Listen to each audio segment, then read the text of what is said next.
الرحمن الرحیم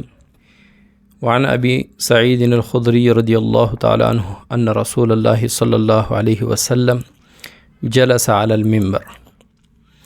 حضرت ابو سعید خدری رضی اللہ تعالیٰ عنہ فرماتے ہیں کہ رسول اللہ صلی اللہ علیہ وسلم ممبر پر تشریف فرما ہوئے، فقال اور فرمایا، ان عبدا خیرہ اللہ من بین ان یؤتیہ من زہرۃ الدنیا ما شاء وبین ما عندہ۔ حضور صلی اللہ علیہ وسلم فرماتے ہیں کہ بے شک ایک بندے کو اللہ تعالیٰ نے اختیار دیا کہ وہ دنیا کی بہاریں، دنیا کی نعمتیں، دنیا کی سہولیات کو اختیار کریں، وبین ما عندہ، اور یا ان چیزوں کو اختیار کریں، ان نعمتوں کو اختیار کریں جو اللہ کے پاس ہیں، یعنی اللہ جل شانہ کے پاس جنت کی نعمتیں، اللہ کی رضا، اللہ کا دیدار۔ فاختار ما عندہ، تو اس شخص نے جس کو اختیار دیا گیا تھا، اس نے ان نعمتوں کو اختیار کیا جو اللہ جل شانہ کے پاس ہیں۔ اچھا، رسول اللہ صلی اللہ علیہ وسلم نے یہاں ایک شخص کے بارے میں فرمایا کہ ایک شخص کو اللہ تعالیٰ نے اختیار دیا کہ وہ دنیا کو اختیار کرے یا آخرت کو اختیار کرے۔ مقصد اس کا یہ ہے۔ فبکا ابو بکر، حضرت ابو بکر صدیق رضی اللہ تعالیٰ عنہ رونے لگ گئے۔ فقال، اور فرمایا، فدیناک بآبائنا و امہاتنا، ہمارے ماں باپ آپ پر قربان ہوں، یعنی مع آبائنا و امہات، یعنی ہم ہمارے ماں باپ سمیت آپ پر قربان ہو۔ اس کا معنی صاحب مرقات یوں فرماتے ہیں کہ گویا کہ ابو بکر صدیق رضی اللہ تعالیٰ عنہ یہ فرما رہے ہیں کہ اگر ہمارے ماں باپ بھی آپ پر قربان ہو جائیں اور اس سے آپ کی زندگی لمبی ہوتی ہے، آپ کی عمر طویل ہوتی ہے، تو ہم اس کے لیے بھی تیار ہیں۔ فعجبنا لہ، راوی فرماتے ہیں یعنی حضرت ابو سعید خدری رضی اللہ تعالیٰ عنہ فرماتے ہیں کہ ہم بڑے متعجب ہوئے۔ فقال الناس، یہاں تک کہ لوگوں نے کہا، انظروا الی ھذا الشیخ، اس شیخ کو دیکھیں، یخبر رسول اللہ صلی اللہ علیہ وسلم عن عبد خیرہ اللہ بین ان یؤتیہ من زہرۃ الدنیا وبین ما عندہ وہو یقول فدیناک بآبائنا و امہاتنا۔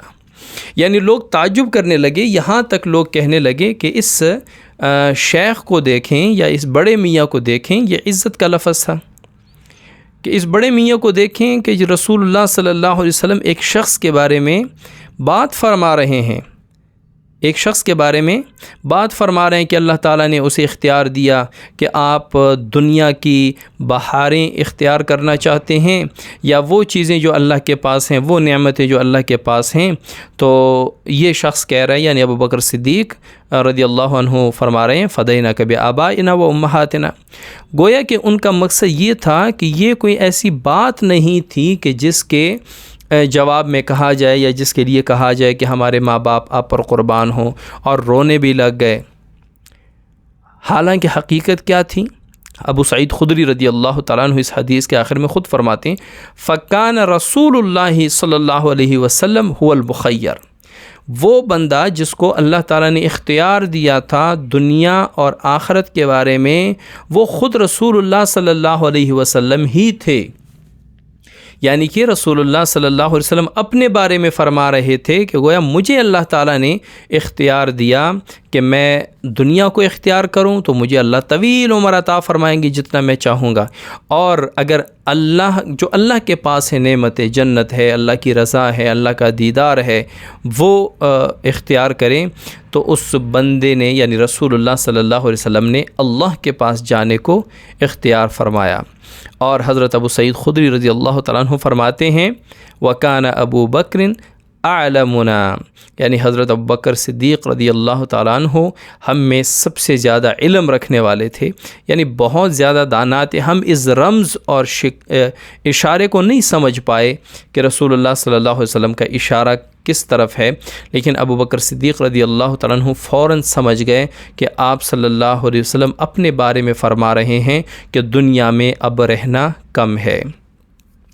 شروحات میں لکھا ہے کہ آپ صلی اللہ علیہ وسلم پر جب سورہ نصر نازل ہوئی تو اس میں یہ اشارہ تھا کہ اب دنیا میں جو ڈیوٹی آپ کی تھی، جو مقصد بعثت تھا آپ صلی اللہ علیہ وسلم کا، وہ آپ نے پورا کر دیا۔ اب دنیا سے جانے کا وقت آ گیا ہے۔ اور صاحب مرقات نے لکھا ہے کہ یہ خطبہ جو آپ صلی اللہ علیہ وسلم نے ممبر پر بیٹھ کر یہ فرمایا، یہ حدیث جو، تو یہ مرض الوفات میں فرمایا، یعنی جس